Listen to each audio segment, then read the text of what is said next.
Salut les voyageurs! Aujourd'hui on se retrouve pour la suite des dernières vidéos sur le futur de la Grande Guerre de Wano Kuni. Comme promis, aujourd'hui on va parler de la possible arrivée de la marine et de leur implication dans cet arc. Je me plais depuis le chapitre 985 à visiter les diverses possibilités qui se présentent à nous et j'aime vous les partager et j'espère que ça vous plaît tout autant qu'à moi. On est bientôt au 20K et c'est juste fou. Un très grand merci à vous tous.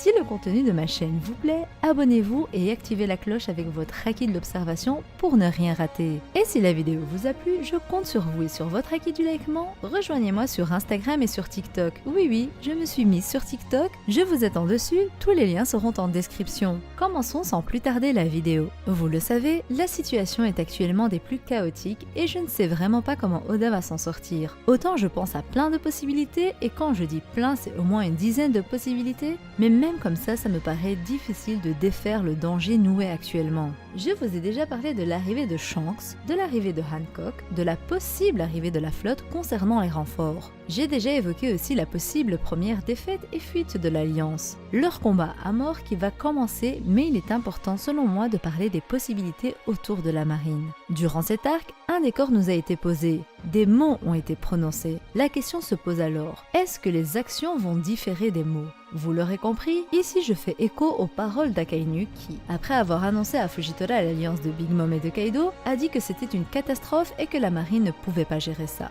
Des paroles qu'il a également prononcées lors de sa discussion avec Kizaru qui, une fois qu'il a appris que Big Mom se rendait sur Wano Kuni, voulait s'y rendre également. Akainu lui l'a alors interdit car c'était trop tôt et qu'il ne connaissait pas la force des samouraïs. Surtout que la rêverie était sur le point de commencer et dans ce sommet mondial, la présence de tous les amiraux était requise. Sachant que les révolutionnaires ont attaqué pendant ce moment et qu'ils se sont battus contre Fujitora et Ryokugyu. Au final de cette rêverie a découlé la destitution des corsaires et l'abolition du système des Shishibukai. Une décision qui a mené les ex-corsaires à être chassés par la marine et même toutes les forces de la marine selon Akainu ont été déployées pour les capturer. De ce fait, c'est sûr qu'il est difficile de se dire qu'après tous ces propos tenus, la marine décide de passer à l'attaque et de venir à Onigashima pour mettre fin à l'alliance des Rocks restants, Kaido et Big Mom. Premièrement, et c'est ce que je souhaite à tout prix en plus de ce qui me paraît le plus probable, c'est l'arrivée de Garp à Wano. Oui, mon Kid Garp, c'est vraiment celui que j'ai envie de voir en action, de voir sa puissance et sa réunion avec son petit-fils, Monkey D. Luffy. Il a regretté d'avoir laissé Ace mourir sous ses yeux. Je doute fortement qu'il accepte que son petit-fils, de sang en plus, meure face à Kaido et Big Mom.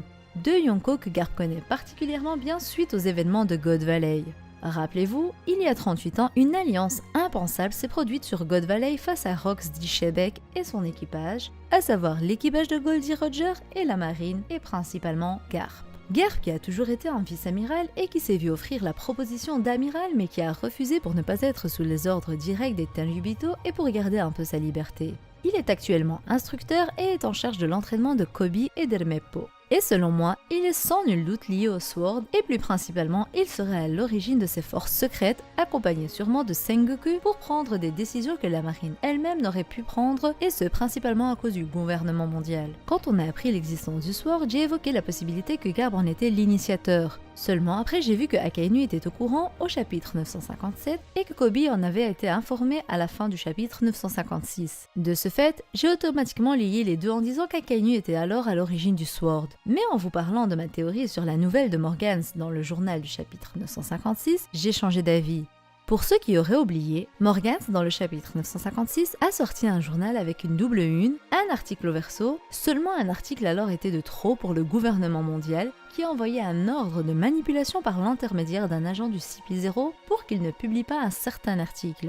Bien entendu, Morgans a refusé, mais l'agent du CP0 a alors voulu utiliser la force. Chose qui n'a pas fonctionné. Morgans a donc bel et bien publié ces deux articles dont un, on est sûr, est sur Sabo, et ce qu'ils soient factices ou non. Reste alors l'autre article qui suscite des réactions et qui a suscité selon moi la peur des habitants, à savoir l'article concernant l'alliance de Big Mom et de Kaido et leur recherche des armes antiques et du One Piece. Faire passer ces informations à Morgans n'est pas du tout impossible, étant donné les relations que Big Mom et que Kaido ont avec le monde de la pègre, sachant que Big Mom est celle avec le plus grand réseau au monde. Les deux empereurs l'ont dit eux-mêmes, leur souhait est d'instaurer la peur dans le monde et la violence. Oui, en parlant des armes antiques, des guerres vont voir le jour. Qui ne voudrait pas s'en emparer? Ce serait donc la raison principale pour laquelle le gouvernement mondial ne voulait pas laisser Morgans publier cet article. Ainsi, au final, selon moi, Akainu a appris l'alliance des Yonko par l'intermédiaire du journal, comme Sengoku et le reste de la marine, et non pas par Kobe et X-Drake. Sachant que de son côté, dans le chapitre 957,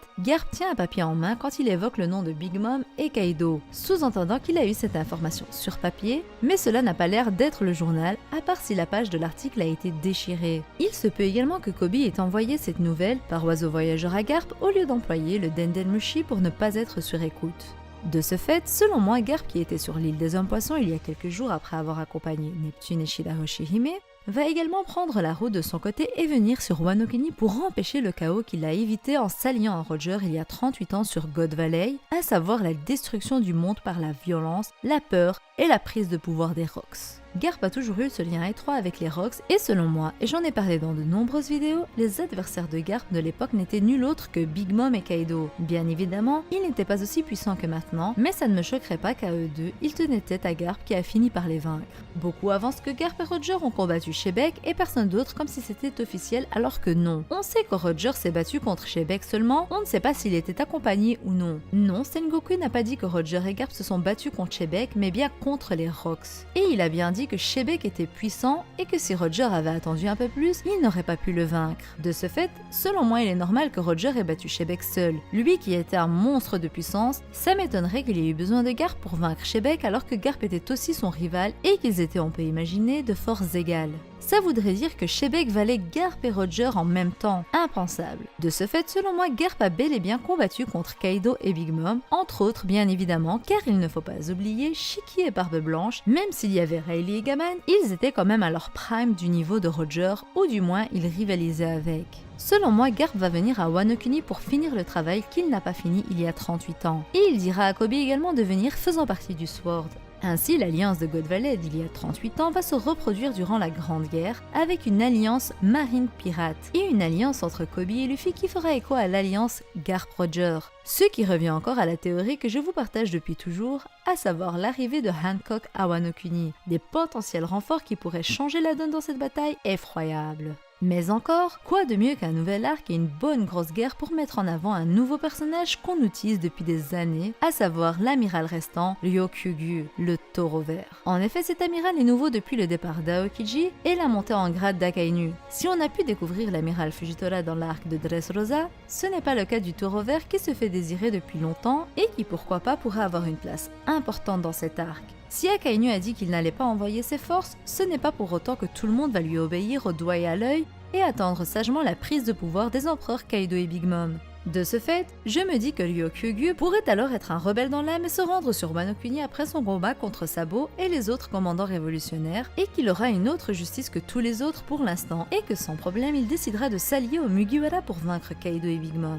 Pour Kizaru et Akainu, on sait qu'il est hors de question de s'allier à des pirates. Fujitora, on aura pu le voir à Dressrosa, a laissé les pirates s'occuper de Doflamingo sans intervenir, pour en même temps laisser le pays être sauvé, mais d'un autre côté ne pas avoir à coopérer avec des pirates, et de ce fait je vois bien Ryokugyu être un troisième genre, à la Garp à l'époque, à savoir un amiral qui va collaborer avec les pirates sans problème pour arrêter les monstres que sont Lin et Kaido. Et concernant le dernier que je vois bien venir, c'est tout simplement Fujitora lui-même. Je vous ai fait une vidéo complète sur ce dernier, mais Fujitora est clairement inspiré du samouraï légendaire Zatoichi, ainsi son lien avec le Japon féodal de l'ère Edo est présent, et on pourrait même penser que Fujitora est en réalité originaire de Wano Kuni. Surtout que dans certaines histoires de Zatoichi, ce dernier rencontre une fille et un garçon qui ont quitté la maison à l'âge de 7 ans. Des enfants qui pourraient correspondre à Momonosuke et Otama par exemple, qui sont deux enfants de 8 ans et qui ont dû quitter leur maison à cause justement de Kaido et des 100 bêtes qui, dans l'histoire de Zatoichi, pourraient être des Yakuza.